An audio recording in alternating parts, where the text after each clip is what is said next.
Supreme court మాజీ chief justice N V Ramana ఇప్పటి వరకు అయితే ఆయన్ని నేను మాజీ చీఫ్ జస్టిస్గానే పలకరిస్తాను.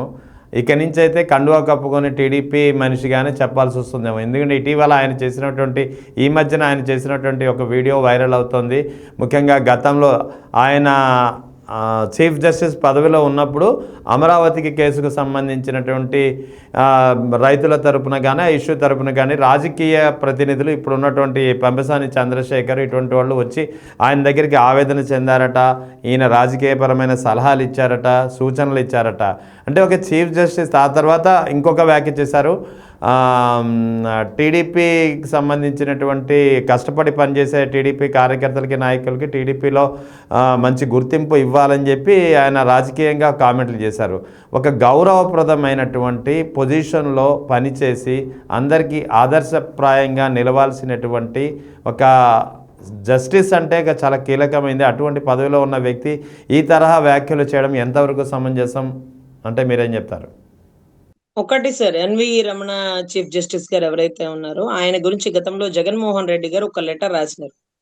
మనం ఆ రోజు అనుకున్నాం, ఒక తెలుగువాడు, ఒక ఆంధ్రవాడు సుప్రీంకోర్టు చీఫ్ జస్టిస్ అవుతుంటే గౌరవ జగన్ రెడ్డి గారు వెనక్కి లాగుతున్నారు, అది తప్పు. ఇన్ని సంవత్సరాల చరిత్రలో తెలుగువాడు ఒకసారి ఎప్పుడో అయ్యాడు, మళ్ళీ ఇంతవరకు అవనే లేదు. అయ్యేవాడిని అవనివచ్చు కదా, ఎందుకు వెనక్కి లాగుతున్నారు అంటూ చాలా మంది మాతో సహా అందరం బాధపడ్డాం. కానీ ఆయన రాసిన లెటరు అంటున్నామే కానీ ఆ లెటర్ గనక ఒక్కసారి ప్రింట్ బయటకు దొరికితే దాంట్లో ఎవిడెన్స్ అంతా రాసినారు సార్. ఇదే ఎవిడెన్స్ అంతా రాసినారు. రాజధాని రైతుల విషయం రాసినారు, అక్కడ కొన్న భూముల విషయాలు రాసినారు, ఎవరెవరి పేరుతో ఎంట్రీలు ఉన్నాయో రాసినారు, ఎవరి బినామీలు ఎవరి పేరుతో ఉన్నాయో రాసినారు, ఆయన ఏదైతే టీడీపీకి అంటకాగుతున్నారని రాసినారు, ఆధారాలు రాసినారు, ట్రాక్ రికార్డ్ రాసినారు, ఫోన్ రికార్డ్ రాసినారు.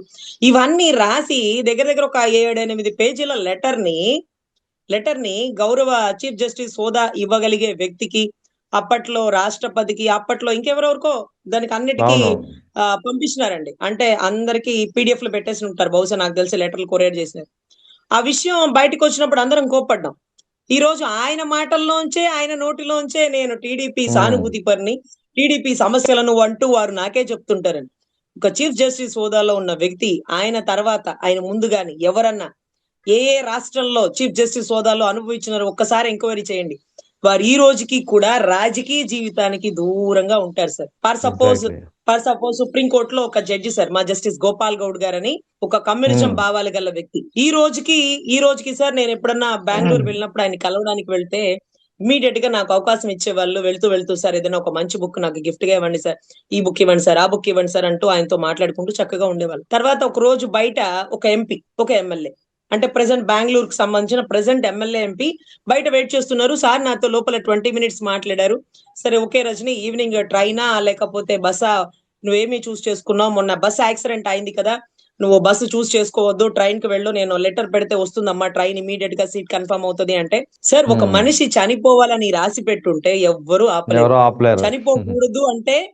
చనిపోకూడదు అని రాసి ఉంటే ఏ కారణాల వల్ల మనం చనిపోము సార్.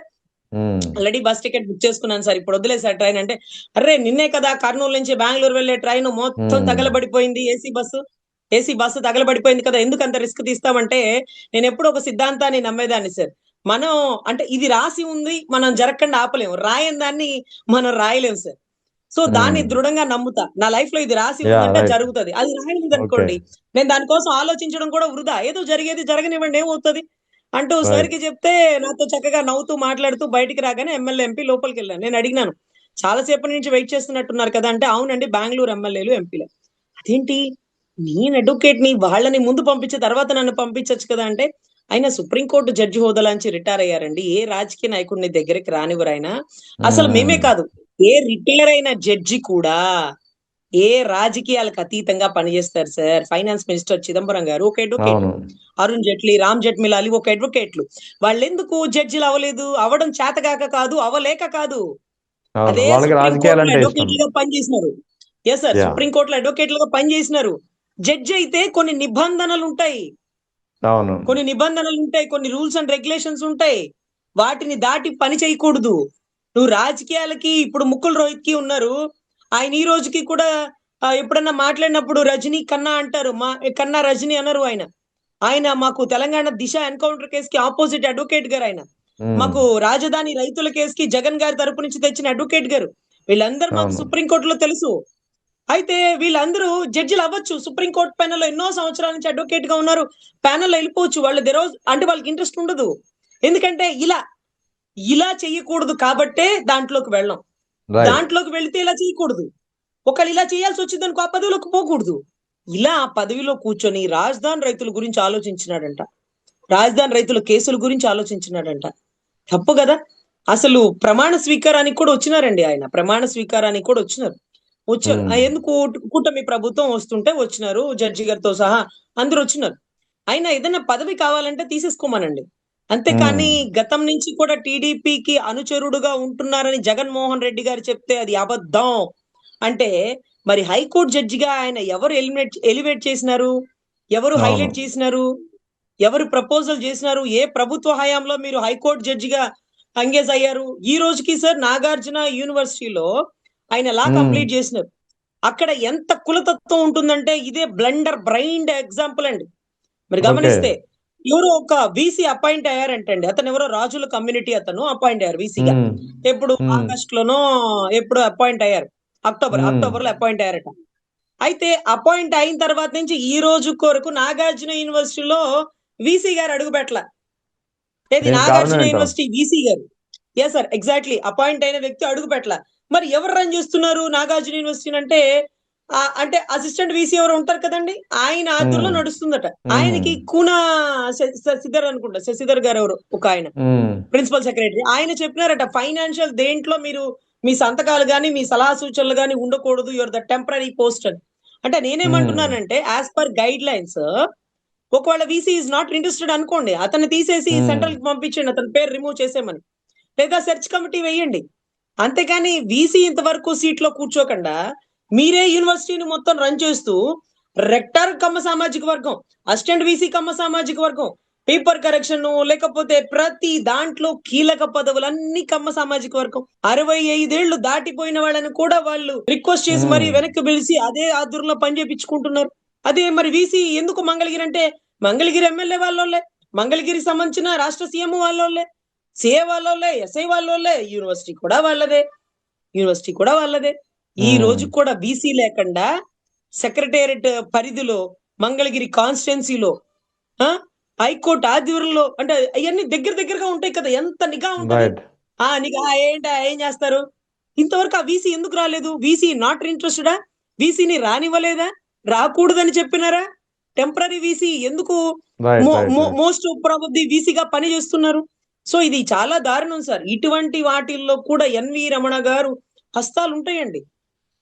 ఈవెన్ దో హస్తాలు ఉంటాయి. ఎందుకంటే అక్కడ అపాయింట్ చేయాల, సెంట్రల్ నుంచి రావాల్సినటువంటి అనుచర వర్గం. సో మనం ఒకటే గుర్తుపెట్టుకోవాలి సార్, వీళ్ళందరికీ కూడా తెలుగు భాష అంటే చాలా ఇష్టం. నూతలపాటి వెంకటరమణ అని ఎన్వి రమణ గారి చీఫ్ జస్టిస్ గారి ఇంటి గేట్ బయట రాసి ఉంటుందట. ఈ తెలుగు భాష అంటే వీళ్ళకి ఎందుకు అంత ఇష్టం? వీళ్ళ పిల్లలందరూ కార్పొరేట్ స్కూళ్ళలో ఇంగ్లీష్ మాట్లాడతారు కదా, అదే తెలుగు కూడా మాట్లాడడం రాదు కదా వచ్చిన కొత్తలో వాళ్ళకి. అంటే తెలుగుదేశంలో తెలుగుంది కాబట్టి రాష్ట్రం అంతా తెలుగే ఉండాలి. బా ఏమి కాన్సెప్ట్ అబ్బా! అది చాలా ఆశ్చర్యం సార్.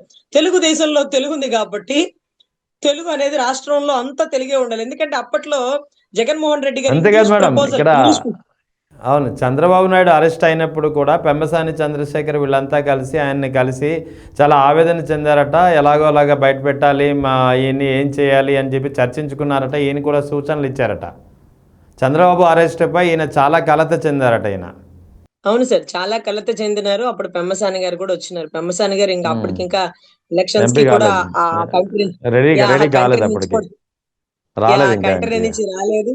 ఆయనకి ఎంపీ టికెట్ కూడా కన్ఫామ్ అవ్వలేదు. సో వీళ్ళందరూ ఆయనతో చర్చలు జరుపుతున్నారంటే ఒక చీఫ్ జస్టిస్ వ్యక్తి, రిటైర్ అయిన వ్యక్తిని కలవడం కూడా చాలా కష్టం సార్. అంత తేలిగ్గా ఎలా కలిసేసినారు? అప్పటికి ఎంపీ కూడా కాదు కదా. ఎన్ఆర్ఐలు కలవచ్చా ఆయన్ని? లేదు కదా. అంటే తెలుగుదేశంలో వాళ్ళు కలవచ్చు, తెలుగుదేశంలో వాళ్ళకి సలహా సూచనలు ఇవ్వచ్చు.